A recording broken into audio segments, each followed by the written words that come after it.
बिस्मिल्लाहिर्रहमानिर्रहीम। अस्सलाम वालेकुम। कैसे हो बच्चों? आप लोग उम्मीद करती हूँ खैरियत से होगे। चैप्टर नंबर 3 का एक और मज़ेदार क्वेश्चन हमारे सामने है पेज 65 पर, तो वीडियो एंड तक देखिएगा और पेंसिल्स हाथ में ले लीजिए। स्टार्ट करते हैं क्वेश्चन नंबर 6। वीडियो अच्छी लगे तो लाइक ज़रूर कीजिएगा और अपने फ्रेंड्स के साथ शेयर कीजिएगा। Raju and Ann had $450 at first. Raju और एन फ्रेंड्स हैं और इनके पास $450 थे मिलाकर दोनों के पास। Raju bought some books and had 3/5 of his money left. Raju ने कुछ बुक्स खरीदी, उसके बाद उसके पास 3/5 अपना पैसा बच गया। Ann bought some puzzles and was left with 2/5 of her money. Ann के पास 2/5 मनी बच गया, उसने कुछ पजल्स खरीद लिए। Raju and Ann spent an equal amount of money. Raju और एन दोनों ने बराबर पैसा खर्च किया है, यानी कि इसने जो 2/5 खर्च किया है और उसने जो 3/5 खर्च किया है वो दोनों बिल्कुल बराबर हैं। How much did an have at first? तो ये बताइए कि एन के पास पैसे कितने थे शुरू में। तो इसको सबसे पहले एक मॉडल से समझते हैं और फिर इसकी वर्किंग्स करेंगे।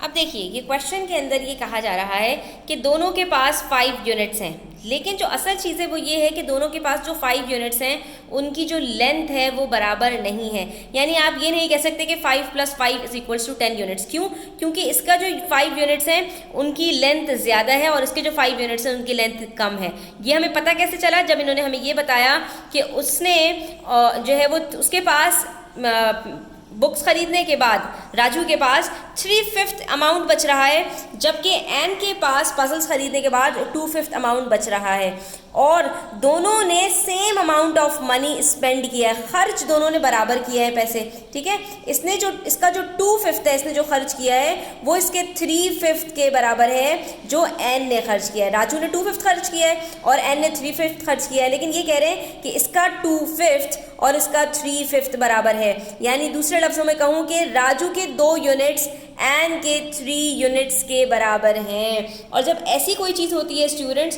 तो ऐसे में हम क्या करते हैं कि जो नंबर ऑफ यूनिट्स हैं उनको हम सेम करने की कोशिश करते हैं with the help of LCM. अब 2 के टेबल में 3 और 3 के टेबल में 2 नहीं आता, तो हम सिंपली क्या करेंगे, एक दूसरे से मल्टीप्लाई कर देंगे।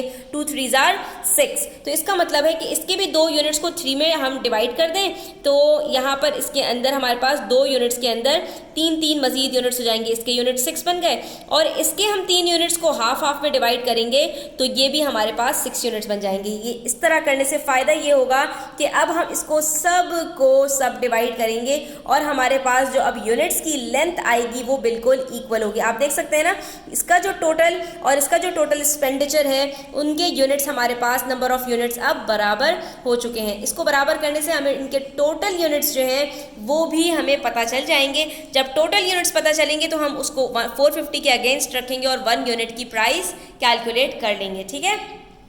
जो हमने क्वेश्चन नंबर 5 सॉल्व किया था स्टूडेंट्स, उसके अंदर भी हमने कुछ यही किया था। अब इसके पास, राजू के पास भी 5 यूनिट्स है टोटल, एन के पास भी 5 यूनिट्स हैं, लेकिन हमें जो बात बताई है इन्होंने कि units spend by Raju = unit spend by Ann, वो क्या है 2:3, ठीक है। तो हमने क्या किया, एलसीएम लिया दोनों तरफ से, इससे हमें टोटल नंबर ऑफ यूनिट्स दोनों के पता चल गए। एक के पास 2/5 यूनिट्स एक्सपेंडिचर था तो हमने उसको 3 से मल्टीप्लाई किया ताकि वो 6 बन जाए यूनिट्स, और यहाँ पर 3/5 यूनिट्स थे तो इसको 2 से मल्टीप्लाई किया ताकि वो भी 6 बन जाए। ये जो ऊपर वाली चीज़ है ये हमें सेम करनी थी, इसकी वजह से हमने इन दोनों को 3 और 2 से मल्टीप्लाई किया। जैसे ही हमने ये किया तो हमें राजू के भी टोटल यूनिट्स जो है वो पता चल गए 15 है और एन के पास जो टोटल यूनिट्स हैं वो 10 है। अब ये जो 15 और 10 यूनिट्स हैं इनकी लेंथ बराबर है, ये एक जैसे यूनिट्स हैं, तो अब हम इनको आपस में प्लस कर सकते हैं। जब हम इन दोनों को प्लस करेंगे तो हमें टोटल यूनिट्स पता चल जाएंगे कि राजू और एन के इनिशियली टोटल यूनिट्स कितने थे, 25 यूनिट्स थे और वो 25 यूनिट्स बराबर हैं $450 के। तो एक यूनिट बराबर होगा 450 डिवाइडेड बाय 25, दैट इज $18, ठीक है। जब एक यूनिट हमें पता चल गया कि वो $18 का है तो इन्होंने हमसे पूछा है कि एन के पास कितने डॉलर्स थे, एन के पास शुरू में कितने पैसे थे। तो वो हमें कैसे पता चलेंगे, हमें यहाँ पर देख लीजिए बच्चों, हमने यहाँ पर एन के भी टोटल यूनिट्स कैलकुलेट पहले से कर लिए थे।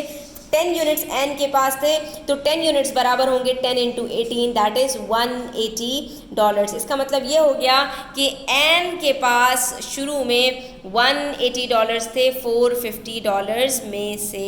ठीक है, यहाँ पर हमारा ये क्वेश्चन कंप्लीट होता है। आई होप स्टूडेंट्स आपको क्लियर हुआ होगा। स्टिल कोई क्वेश्चन हो, क्वेरीज हो, कमेंट सेक्शन में आप पूछ सकते हैं। Thanks for watching the video till the end. Please do subscribe to my channel. Take care, अल्लाह हाफिज़।